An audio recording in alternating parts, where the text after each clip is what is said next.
नमस्कार, मैं नीतू शर्मा आप सभी का स्वागत करती हूँ चैलेंज एक्सेप्टेड ग्रुप में। भीष्म साहिनी की उपन्यास तमस का 5वां भाग लेके मैं आई हूँ।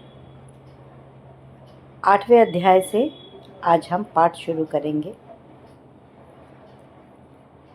बाकी के 4 भाग प्लीज़ आप सभी सुन लें, मैंने प्लेलिस्ट में डाल दिया है। और लाइक, शेयर और सब्सक्राइब करें।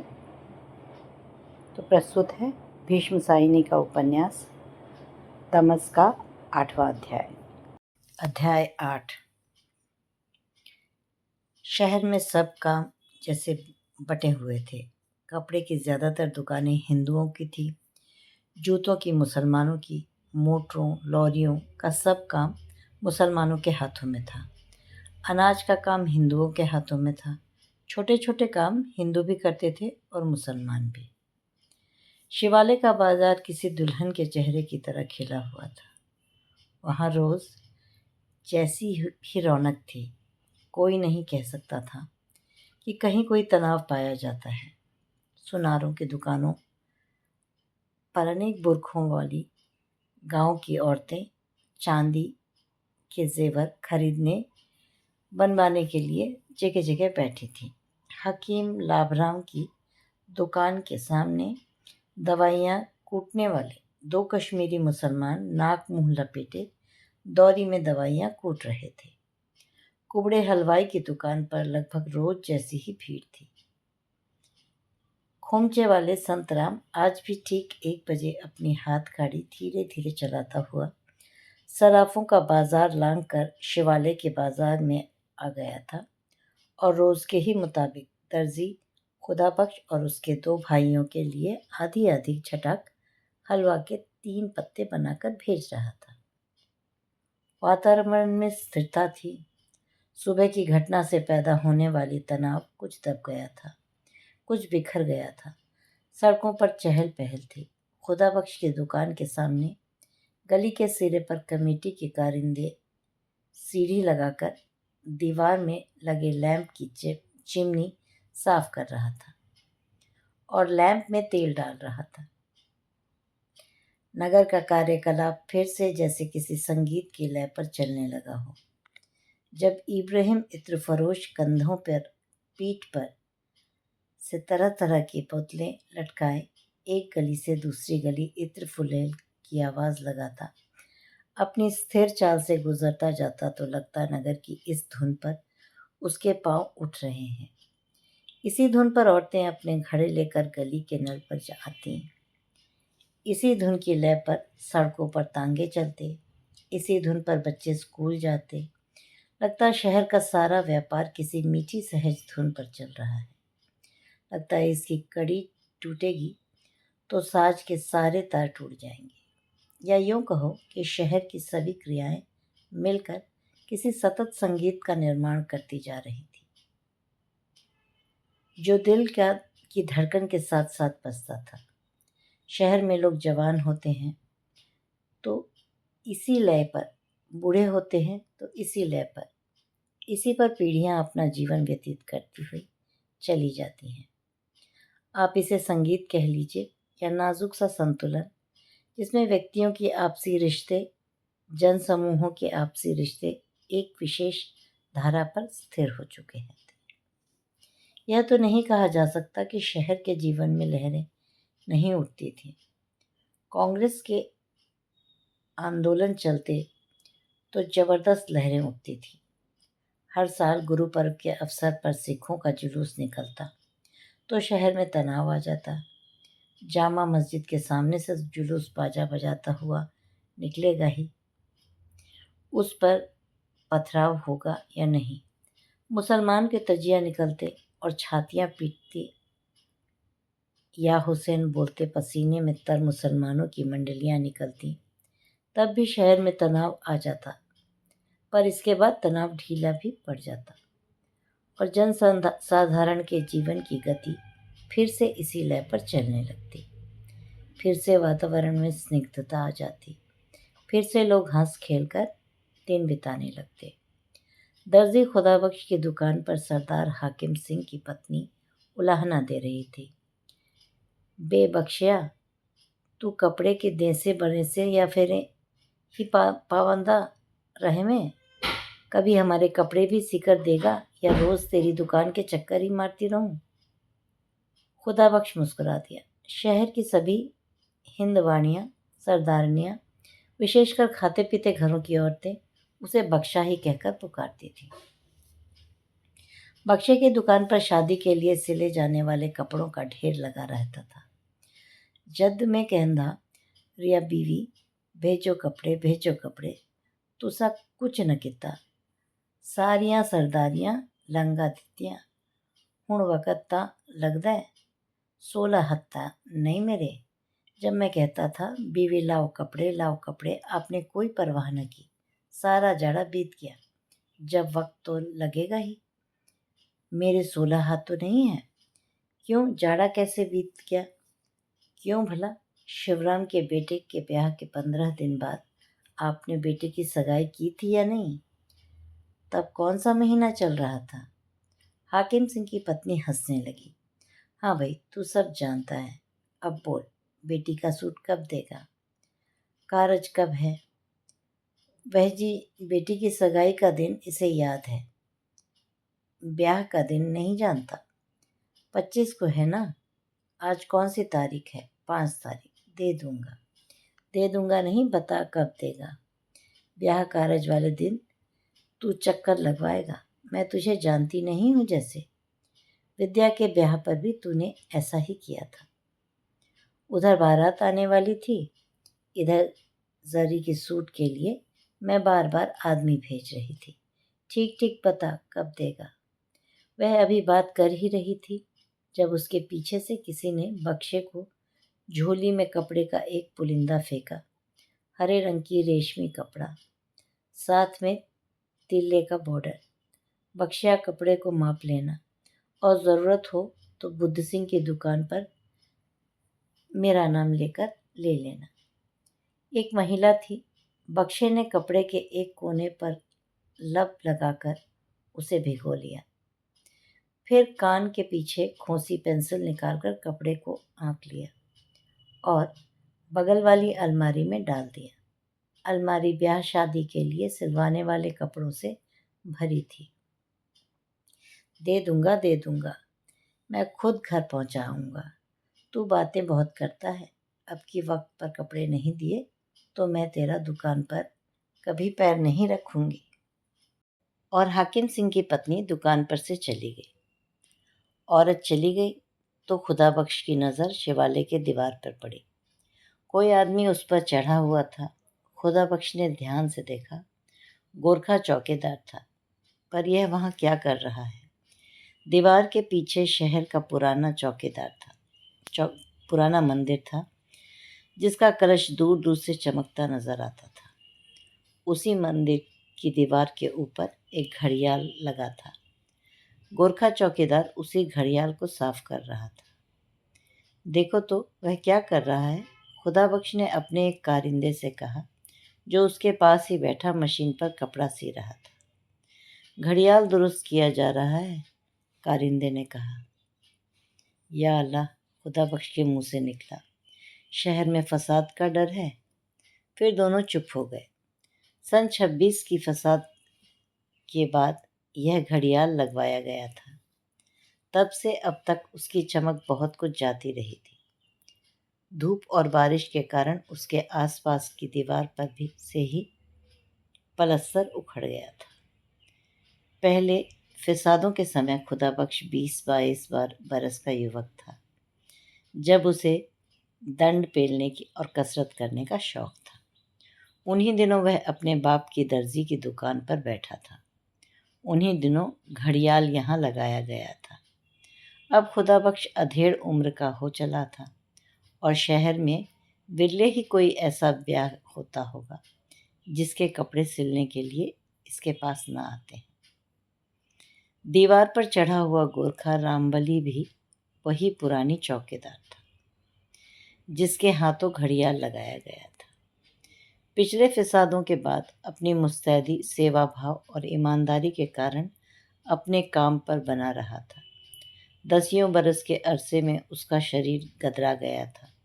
चेहरे पर लकीरें पड़ गई थीं, कनपट्टियों पर से बाल सफ़ेद होने लगे थे। पर शिवाला की चौकीदारी अभी भी वह पहले की ही मुस्तैदी के साथ करता था। घड़ियाल की हल्की सी टुन-टुन सुनाई दी। खुदा बख्श की नज़र फिर दीवार पर गई। गोरखा घड़ियाल के साथ नई रस्सी बांध रहा था। घड़ियाल इसी कारण हिल गया था और टुन-टुन की आवाज़ आई थी।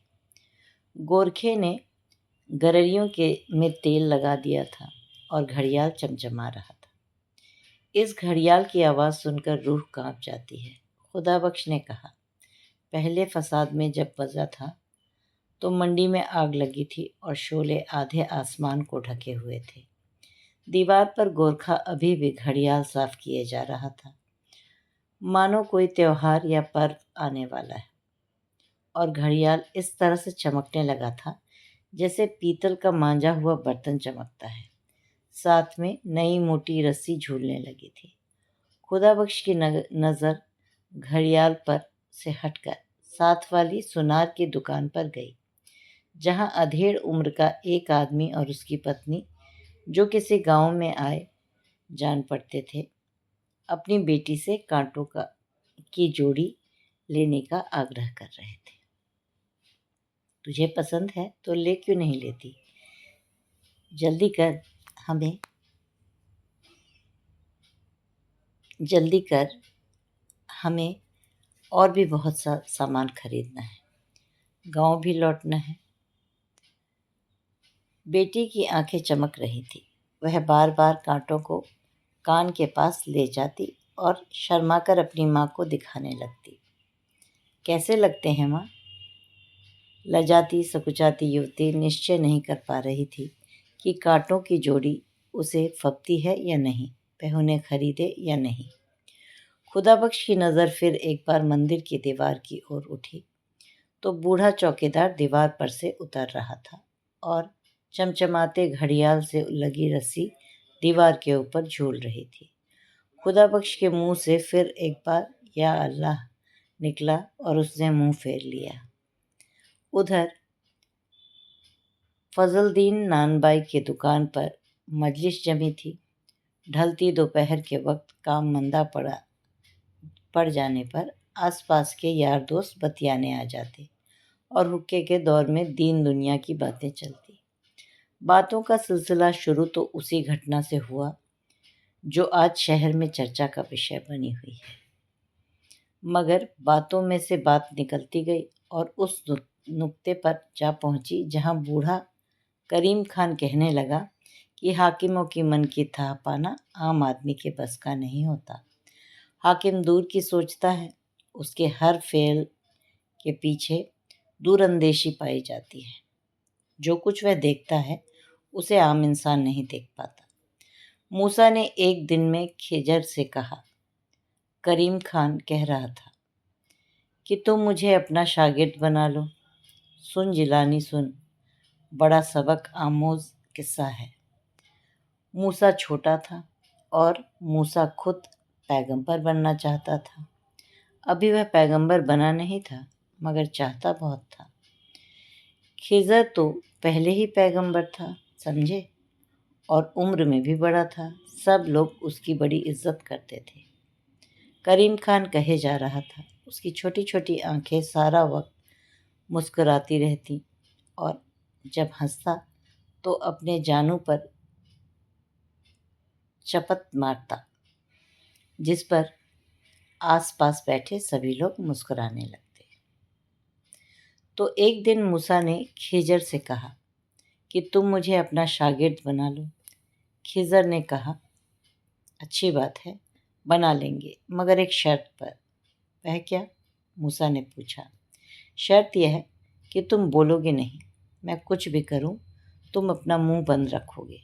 मूसा ने कहा, मंजूर है। तो खिजर ने उसे अपना शागिर्द बना लिया। अब खिजर उसे सिखाना चाहता था। क्या सिखाना चाहता था? कि देखता तो खुदावंद ताला है, हम इंसान तो कुछ भी नहीं देख सकते। हम तो अपने दिमाग घिसा घिसा कर सबब और बायस खोजते रहते हैं, मगर हमारे हाथ कुछ भी नहीं लगता, क्योंकि देखता तो खुदाबंद करीम है। तो खिज़र ने कहा कि तुम बोलोगे नहीं, मैं कुछ भी करूं, कुछ भी बोलूं, तुम अपना मुंह बंद रखोगे। हुक्का करीम खान ने आगे सरका दिया था। अब उस पर जिलानी फूंके मार रहा था। ढलती दोपहर में भिश्ती दुकान के सामने छिड़काव कर गया और मिट्टी की सोंधी सोंधी गंध हवा में फैल गई। सड़क पर आमद रफ्त कम हो गई थी।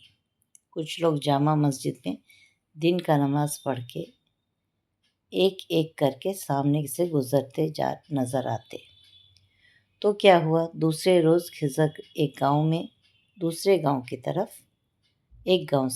गांव की तरफ जाने लगा।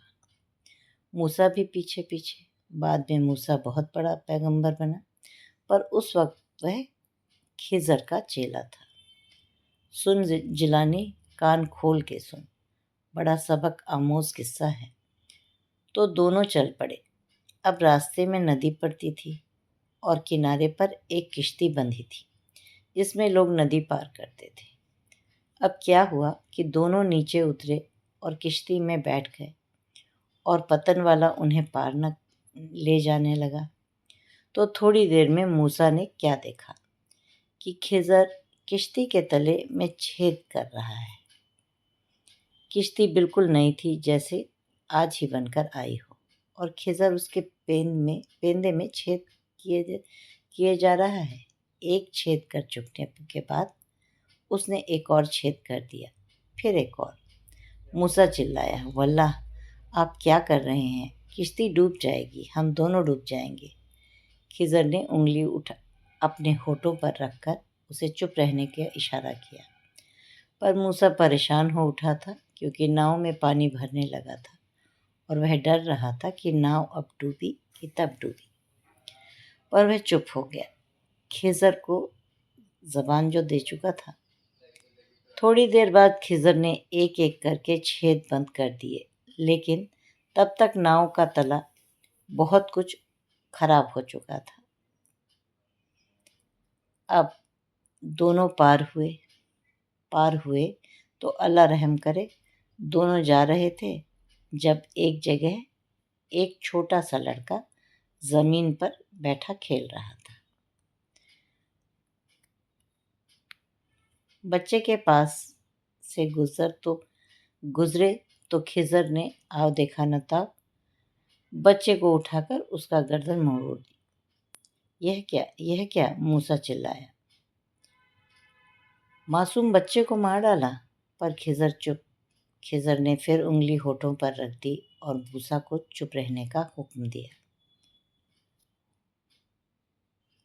अल्लाह मुदिल्लाह, बोलूं नहीं? आपने बेगुनाह बच्चे की गर्दन मरोड़ दी। न जान न पहचान, इस गांव में आपने पहले कभी कदम नहीं रखा।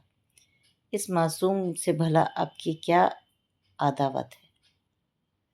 मूसा बहुत परेशान हुआ। अंदर से तो वह भी पैगंबर ही था ना, अभी उसे पैगंबरी मिली नहीं थी।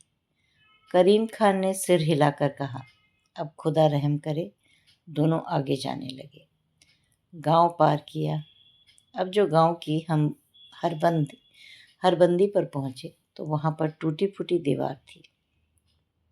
मूसा तो एक छलांग में उसे पार कर गया, मगर पीछे मुड़कर देखा, खिज़र दीवार के पास खड़े हैं और आसपास की गिरी टूटी ईंटों को उठा उठा कर दीवार पर रख रहे हैं, दीवार की चुनाई कर रहे हैं। मूसा लौट आया। बुजुर्गवारम, उस बच्चे को तो आपने मौत के घाट उतार दिया, जिसने ज़िंदगी के 2 दिन भी नहीं देखे थे, और इस दीवार को जो वर्षों से टूटी पड़ी है फिर से खड़ा कर रहे हैं। यह क्या माजरा है?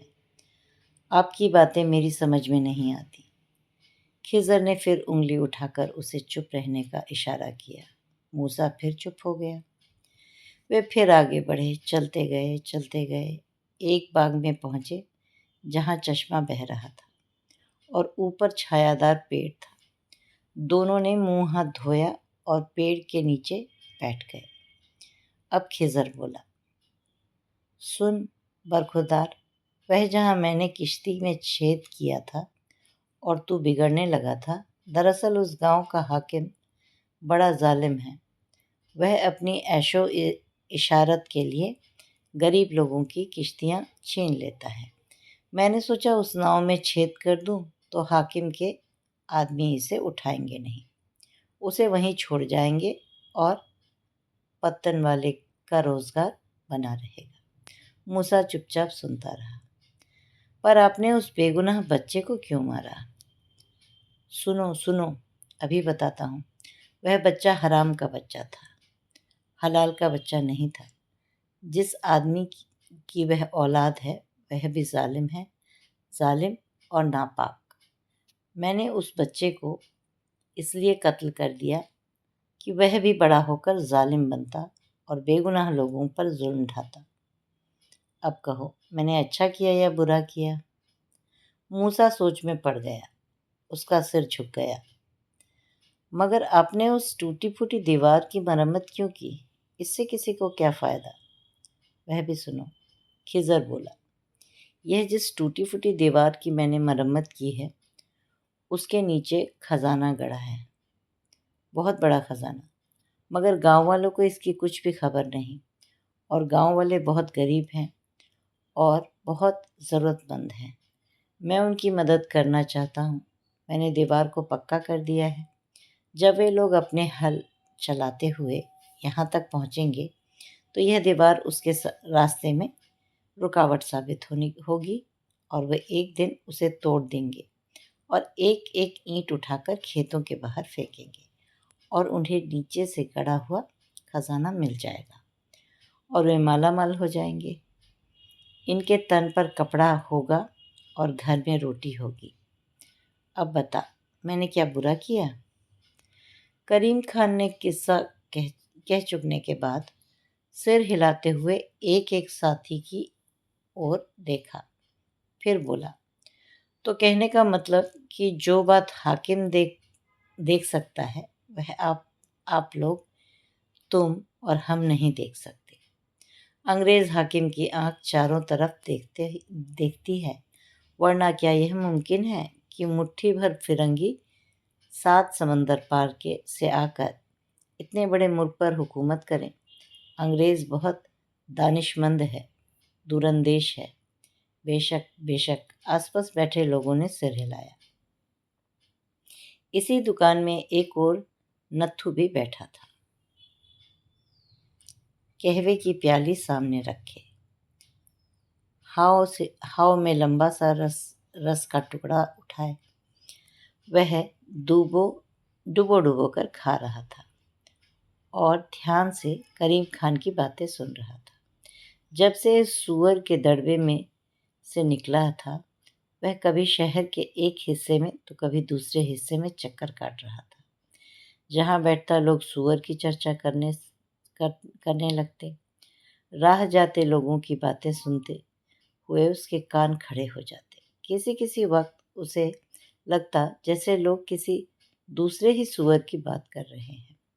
वह उस सुअर की बात नहीं कर रहे जिसे उसने जिवह किया था। वह फिर किसी वक्त लोगों की बात सुनते हुए उसका दिल बैठ जाता। यहाँ इस नान भाई की दुकान पर भी बात अगर झगड़ा फसाद नहीं हो तो यह बड़ी मामूली सी घटना है। सरकार की आंख सब कुछ देखती है तो कोई अनहोनी बात नहीं होगी। नथु ने फिर एक बार अपनी जेब छूकर देखी। नोट चरमराया। उसे तसल्ली हुई। भला हो मुराद अली का, जो पहले ही सारी की सारी रकम दे गया, वरना अगर अठन्नी हाथ में रखकर बाकी रकम बाद में देने को कह देता तो नथु चमार उसका कर ही क्या सकता था। मुराद अली ज़बान का पक्का निकला तो नथु को भी अपनी ज़ुबान का पक्का होना चाहिए था। पर वह उस दड़बे में से भाग गया था, जबकि उसने मुराद अली से कसम खाकर कहा था कि वह वहाँ पर उसका इंतज़ार करेगा। उस कोठरी में उसका दम घुटने लगा था, पर शहर में पहुंचने की देर थी कि उसका खून ठंडा पड़ गया था। जगह जगह सूअर की चर्चा हो रही थी। वह अंदर ही अंदर बड़ा परेशान था।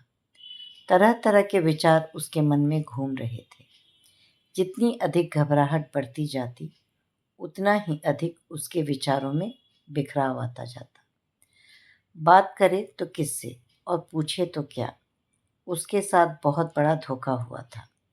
मुराद अली ने सुलतरी का नाम लेकर सूअर मरवा लिया था और मस्जिद के सामने फिकवा दिया था।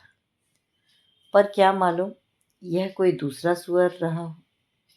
उसने मस्जिद वाले सूअर को देखा था तो वह नहीं था। उसका मन बार बार बेचैन हो उठता। अगर ये वही सूअर है तो क्या होगा? अगर लोगों को पता चल जाए कि उसी ने सूअर को मारा था तो क्या होगा? इसी बेचैनी में कभी उसका मन कतरा भागकर घर चला जाए और अंदर से सांकल चढ़ाकर पड़ा रहे। कभी उसका मन करता गलियों में घूमता भटकता रहे, कभी कुछ कभी कुछ। मैं घर नहीं जाऊंगा, रात होते ही मुतिया रंडी के पास जाऊंगा। वह 1 रुपया मांगेगी तो मैं 5 रुपया दूंगा। रात भर उसके पास रहूंगा। पर सड़कों की खाक दिन भर छानते रहने के बाद उसे अपनी पत्नी की याद सताने लगी। इस वक्त अपने घर में होता तो अपने साथी चमारों के साथ बैठकर चीलम पीता, 2 बातें करता। नहीं, मैं अपने डेरे पर जाऊंगा, नहाऊंगा, कुर्ता बदलूंगा, घरवाली को पास में बैठाकर उससे बातें करूंगा। जाते ही उसे बाहों में भर लूंगा। मुराद अली का नाम लेने की ज़रूरत नहीं, उसे कुछ भी बताने की ज़रूरत नहीं, इस सारे घिनौने किस्से को सुनाने की ज़रूरत नहीं। उसकी छाती पर सिर रखूंगा तो चैन मिलेगा। मोतिया के पास जाऊंगा तो कड़वा बोलेगी, बुरा भला कहेगी। घरवाली चुप रहने वाली औरत है, ढाढ़स बंधाने वाली, सुख पहुंचाने वाली। नत्थू ने मन ही मन कहा, 2 रुपये मोतिया को देने के बजाय घरवाली के लिए कुछ ले जाएगा। वह खुश हो जाएगी, कहेगी, तुम क्यों लाए, मेरे पास सब कुछ है। वह कभी कुछ नहीं मांगती। उसे लगा जैसे दूर बैठे हुए भी वह उसे अपनी बाहों में लिए हुए है और उसके मन का सारा शोक दूर होता जा रहा है। दुख से छुटकारा पाने के लिए आदमी सबसे पहले औरत की तरफ ही मुड़ता है। औरत को बाहों में लेने पर उसके सभी क्लेश मिट जाएंगे। उसे इस बात का विश्वास बना रहता है। वह बड़े सब्र वाली औरत है। उसकी छातियों से प्यार भरा है। कहवा खाना धुएं से अटा पड़ा था। दुकान के बाहर 2 बेंच रखे थे जिन पर बोझा उठाने वाले मजदूर बैठे टीन के प्लेटों में खाना खा रहे थे। दाल की तश्तरी सामने रखे बेंच के आर पार टांगे लटकाए नान तोड़ रहे थे। सड़क पर भिश्ती फिर से छिड़काव कर रहा था। तभी देर से ढोल बजने लगी। बाहर बैठे मजदूरों ने पीछे मुड़कर सड़क की ओर देखा। ढोल बजने की ही आवाज़ थी और बराबर नज़दीक आती जा रही थी। कहवा खाने के अंदर लोग चुप हो गए। क्या है? किसी ने पूछा। मुनादी है, किसी ने जवाब दिया। इधर ही आ रही है। इतने में एक तांगा जिस पर कांग्रेस का झंडा लहरा रहा था और तांगे के अंदर बैठा हुआ कोई आदमी ढोल पीट रहा था, लगभग नानबाई की दुकान के सामने ही आकर रुक गया। अगली सीट पर से एक आदमी उठकर खड़ा हो गया। तभी ढोल पीटना बंद हो गया और वह आदमी उठकर मुनादी करने लगा। वतन का फिक्र कर ज़्यादा मुसीबत आने वाला है। तेरी बर्बादियों के तज़करे हैं आसमानों में। साहिबान, आज शाम के 6 बजे गंजमंडी के ज़िला कांग्रेस कमेटी की तरफ से एक आम पब्लिक जलसा होगा जिसमें हिंदुस्तान की आज़ादी का जद्दोजहद में अंग्रेज़ी सरकार की फूट की नीति पर पर्दाफाश किया जाएगा और सारे शहर में आवाम से अपील की जाएगी कि वे अमन को बरकरार रखें, भारी तादाद में शामिल होकर जलसे की रौनक बढ़ाएं। तांगे की पिछली सीट पर जर्नैल ढोल थामे बैठा था। मुनादी करने वाला शंकर था, जो मुनादी खत्म कर चुकने पर फिर से अपनी सीट पर बैठ गया था। ढोल फिर से बजने लगा और लहराते झंडे के साथ तांगा वहाँ से रवाना हो गया। तांगा जब दूर निकल गया तो एक मजदूर दूसरे से बोला, गंज मंडी तो एक बाबूनी पंड चुक्की आ रियासी, जे बाबू हकन लगा, आज़ादी आवन वाली है। मैं हस्त से कहा, आवे आज़ादी बाबूजी सानू की, असा हुण की पंड चकनी है, पिछो भी पंड चंकांगे। कहकर मजदूर ठहाका मारकर हंस पड़ा और उसके लाल लाल मसूड़े चमक उठे। असा हुण भी पंड चकनी थे, पिछों भी पंड चकनी, और वह फिर हंसने लगा। बाबू ने कहा, आज़ादी आने वाली है। मैंने कहा, आए आज़ादी, पर हमें क्या, हम पहले भी बोझा ढोते थे, आज़ादी के बाद भी बोझा ढोएंगे। तभी कहवा खाने के अंदर से बैठा दाढ़ी वाला एक अधेड़ उम्र का आदमी बोला, वह आदमी पकड़ा गया है या नहीं जिसने मस्जिद की तौहीन की थी? खंजीर का बच्चा, उसके हाथ पाँव में कीड़े पड़े, बहुत बुरा हुआ। कोई बुदबुदाया। नत्थू ने सुना और सिर से पाँव तक सिहर उठा। फिर कोई और आदमी बोला, सुना है कोई गाय भी मारी गई है, गंदे नाले के पास कोई मारकर फेंक गया था। यह भी बहुत बुरा हुआ। इस पर छोटी छोटी आंखों वाले हंसमुख बुजुर्ग करीम खान फिर से बाउज करने लगे। कुरान शरीफ में फरमाया है कि इंसान की खेतियां मेरे हुक्म से खड़ी हैं। इंसान के सब इरादे मेरे हुक्म पे खड़े हैं। मेरा हुक्म नहीं होगा तो लहलहाती खेतियां झुलस जाएंगी। मेरे हुक्म पर बाढ़ आएगी, शहरों के शहर तबाह हो जाएंगे। और बूढ़े ने कहा, सभी कुछ मालिक के हाथों में है, इंसान के हाथ में कुछ भी नहीं। सब काम पाक परवरदिगार के हुक्म से होते हैं। उसका जो हुक्म होगा वही होगा। आसपास बैठे लोगों ने सिर हिलाए। हुक्के का दौर बराबर चलता रहा। बाहर एक मजदूर ऊंची हेक लगाकर गाने लगा, ओए उड़ी उड़ी कियां तक्कणे, माहड़े सुथणे नी चूड़ियाँ, क्यों तुम झुक झुक कर मेरी सलवार की चुन्नटों को घूरे जा रहे हो। यह वही मजदूर था जो कुछ देर पहले खीखी करके बाबू के साथ हुए अपने वार्तालाप को दोहराता रहा था। उसके हंसौड़ बेपरवाह स्वभाव को देखकर नत्थू को रश्क हुआ। तभी सड़क पर फिर हरकत हुई। चलते चलते लोग खड़े हो जाने लगे और सबकी नजरें दाईं ओर घूम गईं, जिस ओर जामा मस्जिद थी।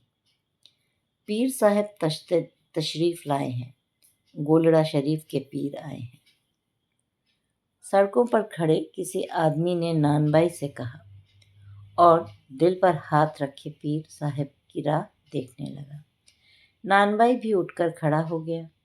तभी कहवा खाने के अंदर बैठे सभी लोग बाहर आ गए और सड़क पर जैसे पलके बिछाए पीर साहब की आमद का इंतज़ार करने लगे।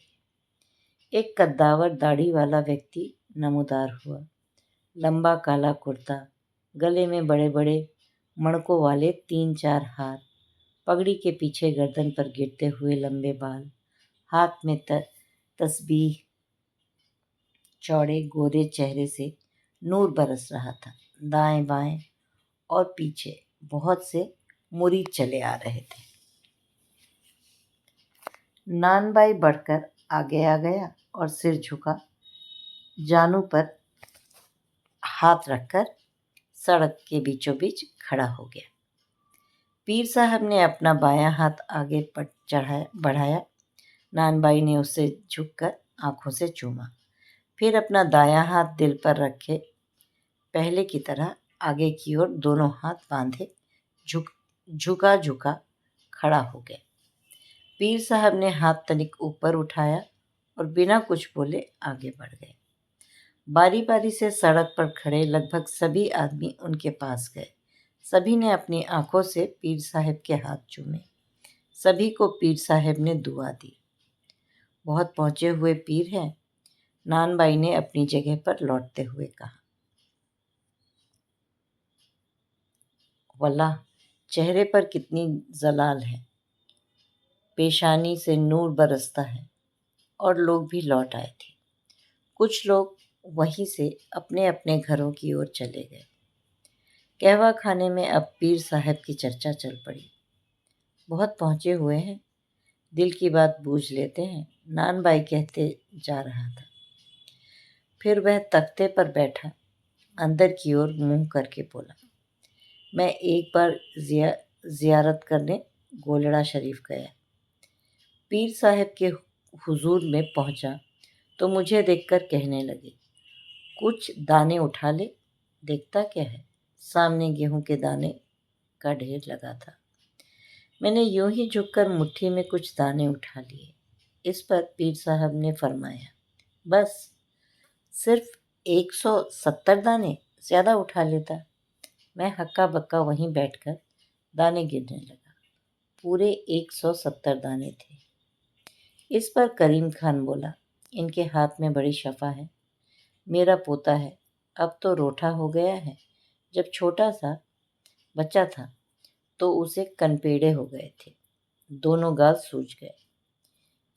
किसी ने कहा, गोलड़ा शरीफ के पास जा ले जाओ।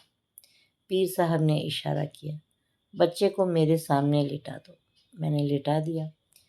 फिर उन्होंने पास रखा बड़ा सा छुरा उठाया और उसे एक एक बार बच्चे के दोनों गालों पर छुआ दिया। फिर हाथ के पंजे पर अपने मुंह से अपनी लबली और बच्चे के दोनों गालों पर लगा दी। बस इतना ही। मैं पीर साहब के कदम बोसी पर करके बच्चे को उठाकर घर ले आया। घर पहुंचते पहुंचते सूजन उतर गया और बुखार जा चुका था। पीरों दस्तगीरों के हाथ से शफा होता है।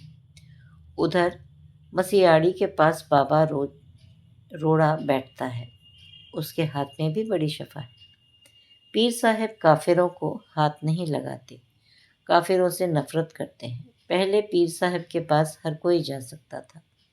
अगर कोई काफिर इलाज के लिए आए तो छड़ी की नोक उसके नब्ज पर रखते थे, छड़ी का दूसरा सिरा कान पर लगाते थे और नब्ज सुन लेते थे। पर अब वह किसी काफिर को नज़दीक नहीं आने देते। अक्सर गर्मी के मौसम में शहर नहीं आते, अब की बार ही आए हैं। पीरों के लिए गर्मी सर्दी क्या, मुमकिन है इन तक खबर पहुंची है। वह जो मस्जिद को नापाक किया गया, इन्हें हर बात की खबर रहती है। इन्हें कोई बताने थोड़े ही गया होगा, इन्हें अपने आप पता चल जाता है। अपने आप इल्म हो गया होगा और पहुंच गए होंगे। इनकी नज़र चाहिए, पीर फ़कीर की बद्दुआ लग जाए तो शहरों के शहर तबाह हो जाते हैं। वजह है, वाइज करेंगे क्या मालूम, जुम्मा तक रहे तो ज़रूर करेंगे। जो आए हैं जो जुम्मा तक तो रुकेंगे ही, बाज तो करेंगे ही। जो आए हैं तो शहर को पाक करके ही जाएंगे। नत्थू वहाँ से निकला तो दोपहर अलसा रही थी। उसका दिल फिर हल्का हल्का महसूस करने लगा। एक प्रकार की धुकधुकी जो सुबह से उसे परेशान करती रही थी, एक अज्ञात सी आशंका जो उसके दिल को कुरेदती रही थी, अब बहुत कुछ दूर हो गई थी। शहर भर के रौनक थी, चहल पहल थी, लोग सूअर फेंकने वाले की बात करते, मगर उसे सिरफिरा पागल कहकर दो एक गालियां देते और फिर इस घटना को भूल भी जाते थे। फिर वह ही क्यों इतनी सी बात को अपनी छाती से बोझ बनाता फिरे। उसने यह भी देखा कि उसके बारे में किसी को कानों कान खबर तक नहीं हो पाई। सभी लोग इस घटना को किसी जुनूनी का पागलपन या किसी करार की शरारत कह रहे थे।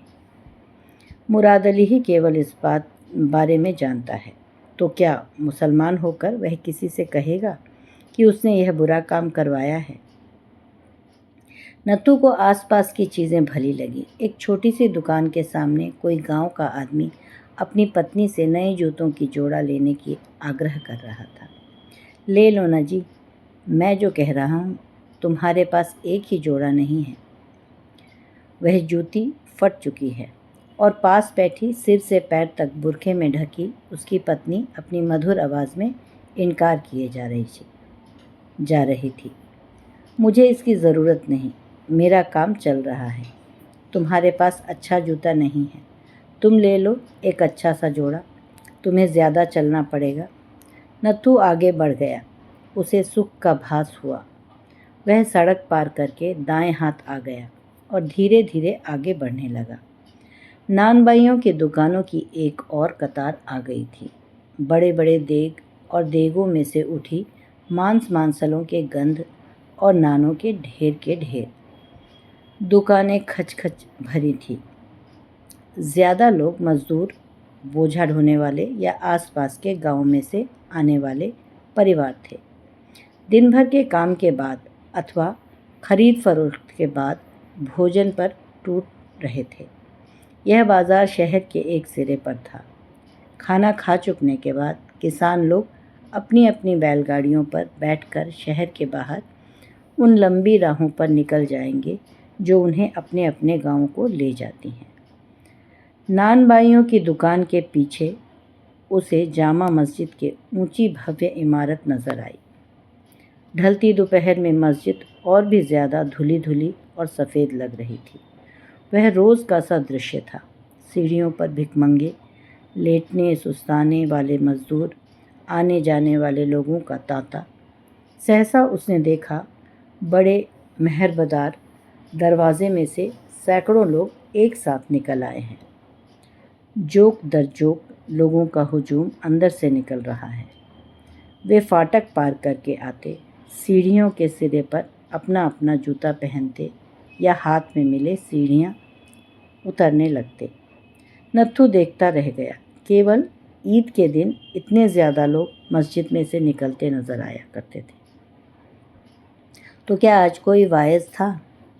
उसे सहसा ख्याल आया, क्या गोलड़ा शरीफ के पीर तो वाइज़ देने नहीं आए थे? क्या वाइज़ देने के बाद ही तो वह नहीं लौट रहे थे? उसका दिल फिर धक से रह गया। उसे लगा जैसे मस्जिद में इकट्ठा होने वाले ने सैकड़ों लोग उसी के कुकर्म की चर्चा करने के लिए इकट्ठा हुए हैं। गोलड़ा के पीर भी इसी की खबर पाकर शहर में आए हैं। नत्थू जामा मस्जिद के सामने से लांघ गया। जिस तरह जामा मस्जिद की दीवार ख़त्म होती थी, वहाँ बगल में एक गंदा नाला बहता था। शहर भर का गंदा पानी इसी नाले में इकट्ठा होकर शहर के बाहर जाता था। नत्थू नाला के डंडहरे को पकड़कर खड़ा हो गया।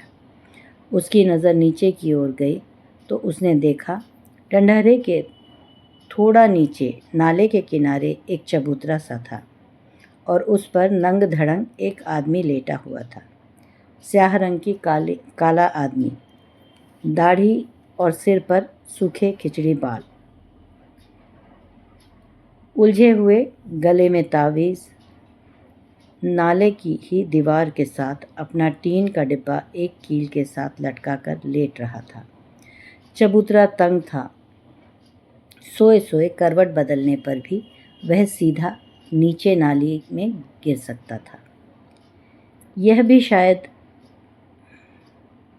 शायद कोई पहुंचा हुआ पीर फकीर होगा। नत्थू ने मन ही मन कहा और उसकी ओर देखता रहा। सहसा फकीर उठ बैठा और आंखें फाड़ फाड़ कर नत्थू की ओर देखने लगा और देखते ही देखते दाएं बाएं ज़ोर ज़ोर से सिर हिलाने लगा, वैसे ही जैसे जुनूनी लोग सिर हिलाते हैं। नत्थू ने मुंह फेर लिया और बाजार की ओर देखने लगा। थोड़ी देर बाद जब उसने फिर मुड़कर देखा तो उसने सिर हिलाना छोड़ दिया था और फटी फटी आंखों से नत्थू की ओर देखते हुए अपनी तर्जनी से उसे अपनी ओर बुला रहा था। नत्थू सहमा सा गया। वह डर गया कि यह फ़कीर कहीं उस पर कोई जादू टोना न कर दे या उसे बद्दुआ न दे दे। उसने जेब में हाथ डाला और एक इकन्नी निकाल कर फ़कीर के सामने फेंक दी और वहाँ से चलने को हुआ। उसके देखते ही देखते फ़कीर ने इकन्नी उठा ली और नाले में फेंक दी और फिर उसकी ओर घूरते हुए तर्जनी हिला हिलाकर उसे अपनी ओर बुलाने लगा। नत्थू डर गया और काँप कर वहाँ से हट गया। बड़ा बाजार में बड़ी चहल पहल थी। नत्थू को शहर का यह इलाका सबसे ज़्यादा आकर्षक लगता था। सोडा वाटर की दोनों दुकानों पर रंगारंग की असंख्य बोतलें चमक रही थीं। नीचे उजले कपड़े पहने दुकानदार पालथी मारे नींबू पानी के गिलास भर भर कर ग्राहकों को दे रहे थे। सड़क की पटरी पर फूलों के गजरे बेचने वाले अभी से आ पहुँचे थे। सोडा वाटर की दुकानों की बगल में ही सीख कबाब वाले बैठते थे और नज़दीक ही ठेका शराब वालों की दुकान की थी। वहीं पर ही कसाई गली सड़क में खुलती थी जहाँ रंडियाँ बैठती थीं। नत्थू सड़क के किनारे ठिठका खड़ा रहा। दुकानों के सामने सड़क पर बहुत से तांगे खड़े थे। चमचमाते साज, घोड़ों के सिर पर नाचती कलगियाँ, मेले का सा समा। किसी किसी वक्त कोई तांगा सड़क के ऐन बीचों बीच आकर रुक जाता। घोड़े के कसमसाते शरीर साज तोड़ाने के लिए जैसे अंगड़ाइयाँ ले रहा था और तांगे में कोई तुर्रे वाला रईस अपने दो एक साथियों के साथ बैठा होता। नत्थू चमार आश्वस्त होकर इधर उधर घूमने लगा। उसे लगा जैसे सभी लोग मस्त हैं और अपने लिए खुशियाँ बटोर रहे हैं। नत्थू चमार देर तक वहाँ टहलता रहा। फिर जब शाम हो गई और बाज़ार में रौनक और भी ज़्यादा बढ़ गई तो वह लपक कर सीख कबाब वाले की दुकान पर जा पहुँचा। वहाँ से उसने अठन्नी के कबाब लिए और सीधा देसी शराब के ठेके पर जाकर बेंच पर बैठ गया और खुशी खुशी बैठकर खाने लगा और घूंट घूंट करके शराब पीने लगा। शाम के साए उतर आए और बड़ा बाजार की बत्तियां जल उठीं। छिड़काव से फिर एक बार सोंधी सोंधी मिट्टी की खुशबू आने लगी और फूलों के गजरों की खुशबू से मिलकर नत्थू के दिमाग पर अजीब मस्ती सी छाने लगी। नत्थू को मालूम नहीं था कि कब उसने फूलों का गजरा खरीदकर गले में डाल लिया था। उसे यह भी मालूम नहीं था कि कब यह देसी शराब की दुकान पर से उठकर राजा बाजार का खुला इलाका लांघ कर रंडियों वाले गली में आ पहुंचा था। तभी सहसा उसे सामने की ओर से मुराद अली आता नजर आया। घुटनों तक लंबा कोट, हाथ में पतली छड़ी, ठिगना गठे शरीर वाला, काली काली मूँछों वाला मुराद अली। क्या वह सचमुच मुराद अली था या नत्थू ख्वाब देख रहा था?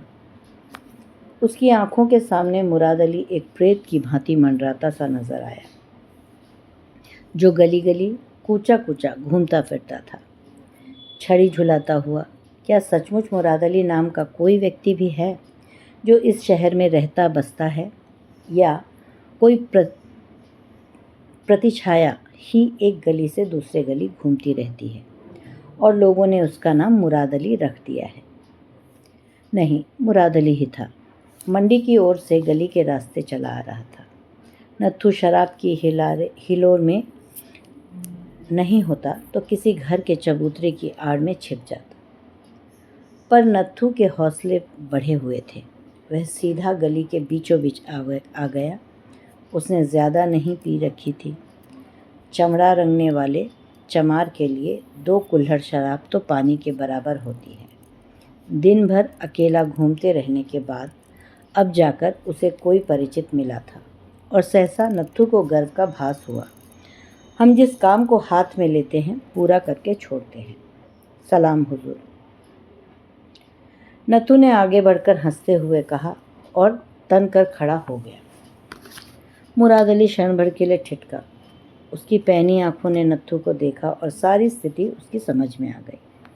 बिना कुछ कहे अथवा नत्थू के अभिवादन का बिना उत्तर दिए वह आगे बढ़ गया। सलाम हुजूर, मैं नत्थू हूँ, आपने मुझे पहचाना नहीं? नत्थू कहकर हंस दिया। मुराद अली इस बीच आगे जा चुका था। नत्थू हतबुद्धि सा गली के बीचों बीच खड़ा रहा, फिर वहीं से चिल्लाकर बोला, हुजूर, मुराद अली साहब। पर मुराद अली नहीं रुका। सहसा नत्थू के मन में एक विचार उठा, मुझे कम से कम मुराद अली को तो बता देना चाहिए कि मैंने उनका काम कर दिया है। वह इस मुगालते में ना रहे कि मैं यहाँ घूम रहा हूँ और उनका काम पूरा नहीं किया। नत्थू लड़खड़ाता हुआ मुराद अली के पीछे हो लिया। आगे और ज़्यादा अंधेरा था, मगर दूर मुराद अली की काया उसे बराबर नज़र आ रही थी। वह गिरता पड़ता बढ़ता गया। जैसे जैसे वह भागने लगा था, हुजूर को बताना तो बहुत ज़रूरी है कि काम पूरा हो गया है। उसे लगा जैसे वह मुराद अली के नज़दीक पहुंच रहा है। वास्तव में गली सूनी होती जा रही थी और उसे लगा जैसे मुराद अली ने अपनी चाल धीमी कर दी है। हुजूर, मैं कहना भूल गया, वह काम हो गया था, वक्त पर भेज दिया था। हत्था गाड़ी वाले आ गए थे। तभी नत्थू ने देखा कि मुराद अली रुक गया है और अपनी छड़ी उठाए उसकी ओर देख रहा है। अभी मुराद अली उसकी ओर बढ़कर आएगा, मगर उसने छड़ी को ऊंचा क्यों रखा है और वह कुछ भी बोलता क्यों नहीं? अंधेरी गली के एक सिरे पर दोनों खड़े एक दूसरे को घूरे जा रहे थे। नत्थू ने फिर एक बार कहा, आपका काम हो गया हुजूर, ठिकाने लगा दिया था हमने। उसके कहने की देर थी कि उसे लगा मुराद अली फिर घूमकर आगे आगे जाने लगा। कदम बढ़ाए आगे बढ़ता जाता है। गली के सिरे पर ढलान आ गई और वह ढलान पर चढ़ता जा रहा है। नत्थू ने नज़र उठाई। मुराद अली फिर दूर जा चुका था। गली में से निकलकर शिवालय की ओर जाने वाली ऊंची ढलान पर चढ़ता जा रहा था। पीठ पीछे नत्थू को फिर लगा जैसे कोई प्रेत बढ़ता जा रहा है, दूर होता जा रहा है, लेकिन आंखों से ओझल नहीं हो रहा है। दरवाज़ा खोलने पर नत्थू को दहलीज पर खड़े देखकर नत्थू की पत्नी ने जैसे जान में जान आई और उसकी आंखों में आंसू छलक आए। तुम ऐसे नहीं किया करो जी, वह रोती हुई खाट पर जा बैठी। मेरा दिल डूब डूब रहा था। मैं सोचूं, तुम गए तो कहाँ गए? यह भी कोई तरीका है? परेशान कर दिया। साड़ी के पल्लू से आंख पोंछकर वह उसकी ओर देखती रही और सहसा मुस्करा दी। यह क्या स्वांग बनाकर आए हैं? कान में फूलों का गजरा लटका रखा है। किसके पास गए थे? मगर नत्थू चुप रहा और चुपचाप खाट पर जा बैठा। शराब पी है तो हंसते गाते क्यों नहीं हूँ? पहले जब पीते थे तो हंसते हुए घर लौटते थे। नत्थू की पत्नी भगवान से धीरज का वरदान लेकर आई थी। नत्थू क्रोध में आकर कभी बकझक भी करता तो आगे से बोलती नहीं थी। इतना भर कहती, कह लो, मन हल्का कर लो, या फिर एक ओर को सिमट कर खड़ी हो जाती और होठों पर उंगली रखकर कहती, बस बस, और कुछ मत कहो, बाद में तुम्हें ही पछतावा होगा। अब किसी के मांस में तो कोई कांटा चुभाए, मिट्टी के लोंदे में कोई क्या कांटा चुभाए। उसके शीतल स्वभाव के कारण नत्थू चमार भी चुप रहने लगा था। पड़ोस की कोठरियों में से कुछ नहीं तो 20 चमार और उनके परिवार रहते थे।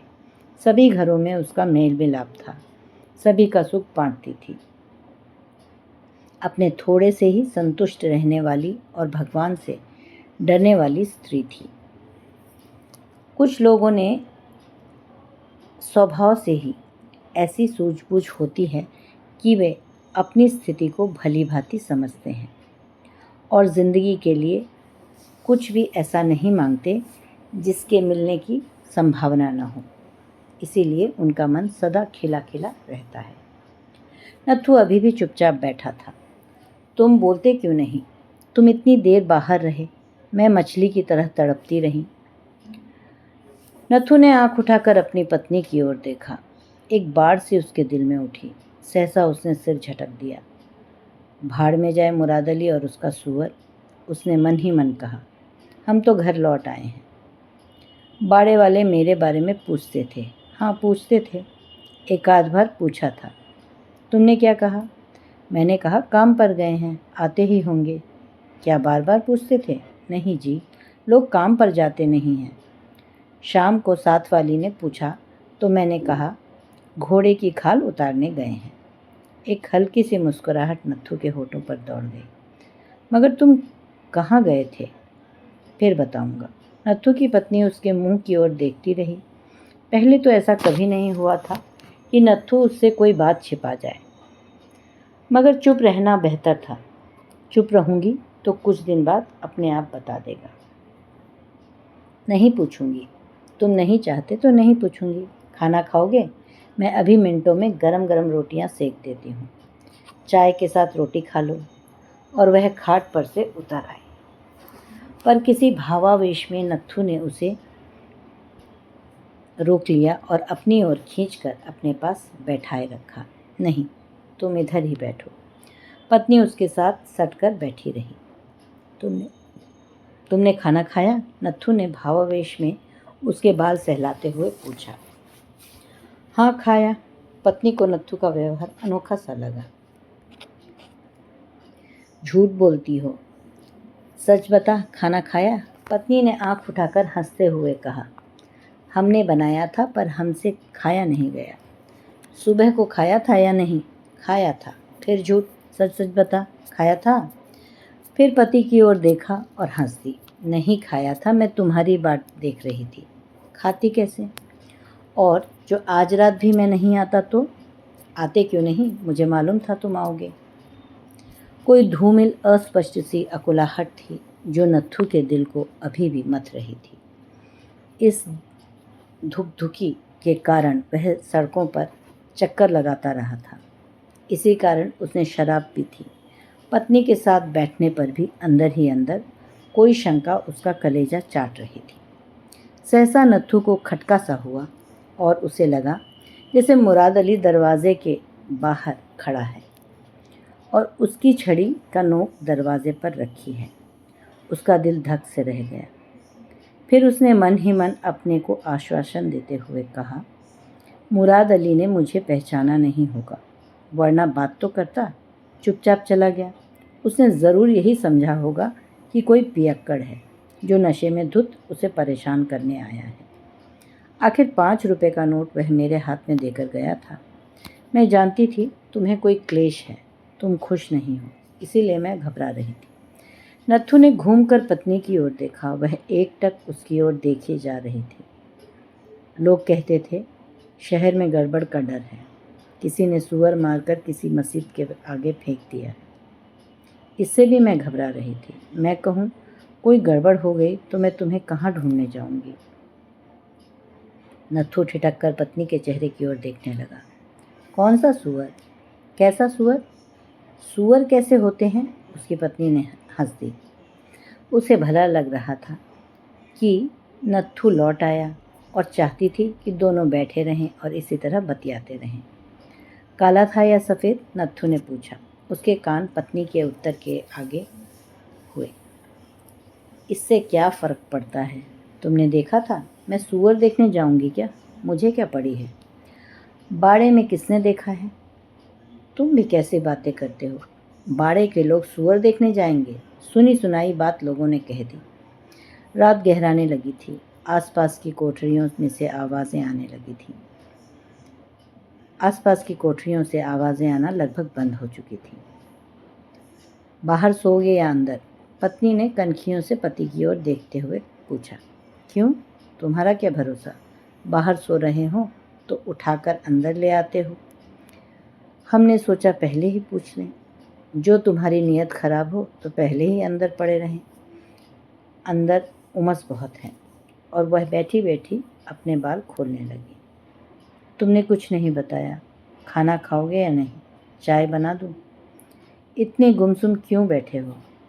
कल तुम नहीं थे, घर काटने को दौड़ता था। पत्नी को लापरवाही से बाल खोलते देख वेदना भरी उन्माद की लहर नत्थू के तन बदन में उठी और उसने पागलों की तरह अपनी पति को पानी में बाहों में भर लिया और उसके गाल, उसके होंठ, उसके बाल, उसकी आंखें बार बार चूमने लगा। यह भावावेग उत्तरोत्तर बढ़ता गया और उसका रोम अपनी पत्नी के गदराए और उसके उत्तेजित सांसों में खोने लगा। मैं 3 बार रोई हूँ आज के दिन। बरामदे में खड़ी घंटों तुम्हारी राह देखती रही, फिर अंदर आकर रो देती थी। मुझे लगता था जैसे तुम लौटकर नहीं आओगे। पत्नी के आलिंगन में नत्थू खोता जा रहा था, दीन दुनिया को भूलता जा रहा था। उसके भूखे बेचैन होठ तृप्ति के लिए भटकते हुए कभी पत्नी के होठों से जा मिलते, कभी उसके स्तनों को जा पकड़ते। हाँफता हुआ वह पत्नी के अंग अंग में त्राण और सुख और विस्मृति की खोज में जैसे भटक रहा था। तभी मैदान के पार कुत्ते जोरों से भूखने लगे और दूर कहीं से दबा सा शोर कानों में पड़ने लगा। नत्थू की किसी बात का होश नहीं था, पर कुछ ही देर में नत्थू की पत्नी की नज़र छत के नीचे दीवार पर पड़ गई। रोशनदान के सामने की दीवार पर हल्की सी रोशनी थिरक रही थी। लगा जैसे कोई लाल सी छाया नाचने लगी है। उसे लगा जैसे दीवार पर पड़ने वाली रोशनी कांप रही है। दूर से दबा दबा शोर सुनाई देने लगा। यह क्या है जी? दीवार की ओर देखते हुए पत्नी बोली। वह देखो तो दीवार पर यह कैसी रोशनी है? लगता है जैसे आग की लपट हो। कहीं आग लगी है क्या? सुनो तो, यह शोर कैसा है? नत्थू ने सिर उठाकर देखा तो एक हल्की कराह सी उसके मुंह में से निकली। कुत्ते और भी ज़्यादा ज़ोर से भौंकने लगे थे और दूर का शोर बढ़ने लगा था।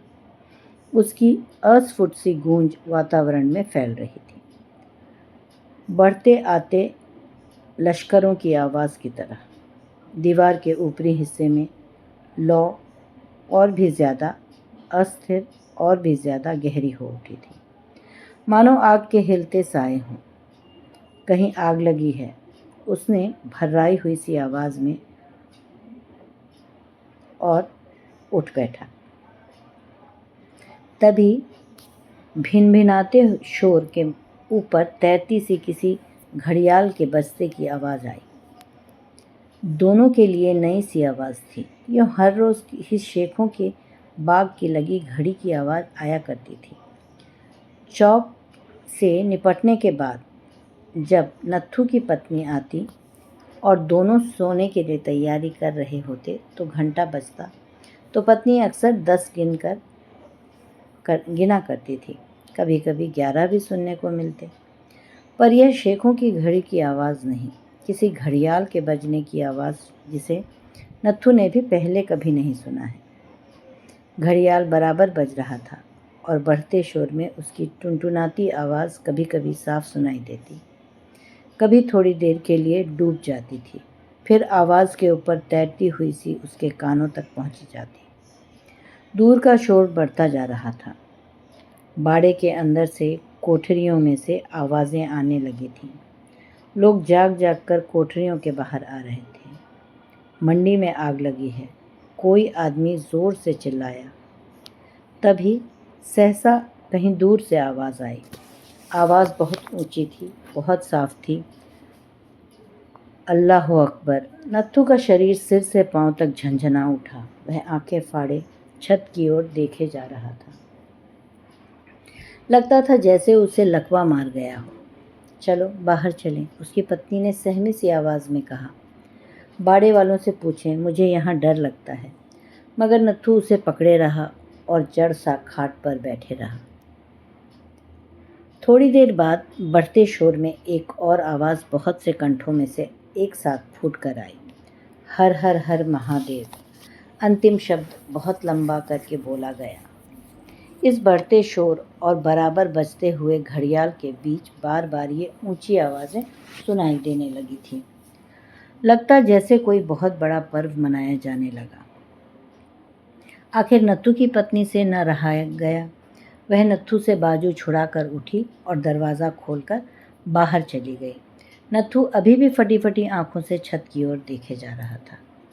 यही शोर एक अस्फुट सी स्वर लहरी बनकर शहर के बाहर दूर रिचर्ड के बंगले के दीवारों के साथ टकराने लगा था। इस गहराती गूंज में कुछ देर बाद घड़ियाल की टुनटुन भी तैरती हुई आने लगी।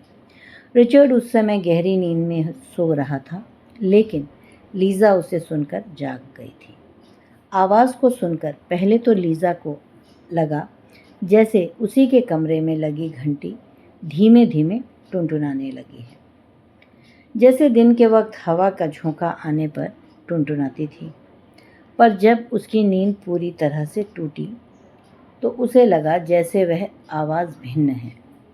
किसी किसी वक्त यह आवाज़ बिल्कुल हवा में खो जाती, लगता जैसे हवा उड़ा कर ले गई है, फिर सहसा बज उठती, अंधकार की बीहड़ दूरियों में से तैरती हुई सी आती। लीज़ा की आंखों में नींद भरी थी। उसे किसी किसी वक्त लगता जैसे तूफान में सागर की लहरों से जूझते अपना रास्ता खोजते किसी जहाज़ की घंटी बज रही थी। उसने कोहनियों के बल उठकर रिचर्ड की ओर देखा। रिचर्ड हल्के हल्के खर्राटे भर रहा था। रिचर्ड के चरित्र की ही खूबी कहिए कि तकिए पर सिर रखते ही सो गया। निर्लिप्त, निर्विकार, पलंग पर लेटते ही वह गहरी नींद में खो जाता था। लीज़ा के लिए कमरे का अंधेरा बोझिल हो रहा था। गेट पर पहरेदार के बूट चलते सड़कें को पीटती सुनाई दे रहे थे। यह क्या आवाज़ है रिचर्ड? और लीज़ा उसके पास सट गई। क्या है? रिचर्ड जान गया। यह क्या आवाज़ है? कुछ नहीं, सो जाओ। और रिचर्ड ने करवट बदल ली, पर लीज़ा ने अपनी बाह उसके गले में डाल दी। कहीं कोई घड़ियाल सा बज रहा है रिचर्ड, लीज़ा ने कहा, जैसे किसी गिरजे की घंटी बज रही हो। रिचर्ड जाग गया। उसने ध्यान से सुना और कोहनियों के बल उठ खड़ा हुआ। गिरजे की घंटी की आवाज़ ज़्यादा गहरी होती है। यह मंदिर की घंटी जैसी आवाज़ है, हिंदुओं के मंदिर की घंटी जैसी। यह इस वक्त क्यों बज रही है रिचर्ड? क्या हिंदुओं का कोई बड़ा दिन है? इस घड़ियाल को सुनते ही लगता है जैसे समुद्र में तूफान उठा हो और कोई जहाज़ खतरे की घंटी बजा रहा हो। रिचर्ड चुप रहा। शहर की ओर से आने वाला भिनभिनाता सा शोर उत्तरोत्तर बढ़ रहा था। कभी कभी कोई आवाज़ इस भिनभिनाते शोर में से ऊपर उठ जाती, जैसे कोई किसी को बुला रहा हो, फिर उसी शोर के सागर में डूब जाती। तभी अंधकार की लहरों पर तैरती हुई एक और आवाज़ आई, अल्लाह अकबर। रिचर्ड का सारा शरीर एक बार तन गया, फिर थोड़ी देर में ही ढीला भी पड़ गया। क्या आवाज़ है? यह क्या आवाज़ है? इसका क्या मतलब है? इसका क्या मतलब है? God is great. यह आवाज़ इस वक्त क्यों उठाई जा रही है? ज़रूर कोई धार्मिक पर्व होगा। रिचर्ड मन ही मन हंस दिया। वह धार्मिक पर्व नहीं है लीज़ा, दरअसल शहर में हिंदुओं और मुसलमानों के बीच फसाद हो गया है। तुम्हारे रहते फसाद हो गया रिचर्ड? रिचर्ड को लगा जैसे सब कुछ जानते बूझते वह लीज़ा यह अटपटा सवाल कर रही है। हम इनके धार्मिक झगड़ों में दखल नहीं देते लीज़ा, तुम जानती हो। क्षण भर के लिए लीज़ा को लगा जैसे वह किसी भयानक जंगल में चारों ओर से घिरी है और दूर से आने वाले आवाज़ें जैसे जंगल की ही आवाज़ें हैं, सियारों, गीदड़ों और तरह तरह के जंतुओं की आवाज़ें। तुमने इसे बंद क्यों नहीं करवा दिया रिचर्ड? यहाँ मुझे डर लगता है। रिचर्ड चुप रहा, कोहनियों के बल बैठा रहा। उसका मस्तिष्क फिर से बड़ी तेज़ी से सोचने लगा था कि इस स्थिति में मुझे क्या करना चाहिए, सरकार की नीति को किस भांति कार्यान्वित करना होगा। लीज़ा ने अपनी बाहें उसके गले में डाल दी थीं। ये लोग लड़ेंगे तो तुम्हारी जान को भी तो खतरा है रिचर्ड, लीज़ा ने कहा, और उसका दिल रिचर्ड के प्रति सहानुभूति से भर उठा। दुबला पतला रिचर्ड बर्बर लोगों के लिए अकेले घूम रहा था। ऐसे लोगों पर शासन क्या कोई आसान काम था? बीच बीच में अंधकार की गुफाओं में से निकलती हुई घड़ियाल की टुन टुन की आवाज़ सुनाई दे जाती। ये लोग आपस में लड़े, क्या यह अच्छी बात है? रिचर्ड हंस दिया। क्या यह अच्छी बात होगी कि ये लोग मिलकर मेरे खिलाफ लड़ें, मेरा खून करें?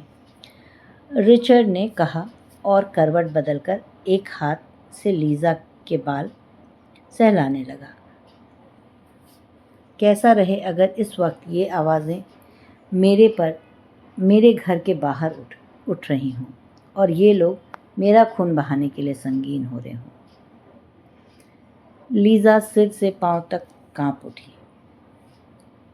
वह रिचर्ड के और पास आ गई और अंधेरे में उसके चेहरे की ओर देखती रह गई। उसे लगा जैसे मानवीय मूल्यों का कोई महत्व नहीं होता। वास्तव में महत्व केवल शासकीय मूल्यों का होता है। इतने में रिचर्ड फिर उठकर बैठ गया। शहर में गड़बड़ है लीज़ा, तुम सो जाओ, मुझे मालूम करना होगा। तभी टेलीफोन की घंटी बज उठी। ये था अध्याय 8। अगले भाग में अध्याय